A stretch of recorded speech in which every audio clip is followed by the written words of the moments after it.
بنیادی طور پر آپ دیکھیں کہ یہ ایک یونیک ایکٹ جو ہے وہ امریکہ نے کیا ہے کہ جس سے پوری دنیا میں نہ صرف یہ کہ ارتعاش پیدا ہوا ہے، جو لیگل سرکلز تھے، جو ان کے اندر ایک اتنی زیادہ میں سمجھتا ہوں کہ ایک کنفیوژن کہہ لیں آپ اس کو، ایک انریسٹ کہہ لیں، وہ کریٹ ہو گئی ہے کہ جی دنیا جو ہے وہ پہلے جس طرح جنگ عظیم کا آپ نے کہا کہ اس کے بعد جو ہے وہ ایک اقوام متحدہ کے ایک چارٹر کے تحت جو ہے وہ ایک چل رہی تھی، اور اس میں یہ تھا کہ ایک ورلڈ آرڈر جو ہے وہ موجود تھا۔ اس ایکٹ سے جو ہے وہ ورلڈ آرڈر نہیں بلکہ ورلڈ ڈس آرڈر ہو گیا ہے۔ اور بنیادی طور پر آپ دیکھیں کہ دو چیزیں جو ہیں وہ یو این کے جو سیکورٹی کونسل کے جو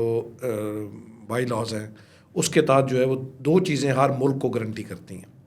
ایک اس کی جو سیاسی آزادی ہے، پولیٹیکل انڈیپینڈنس جسے ہم کہتے ہیں،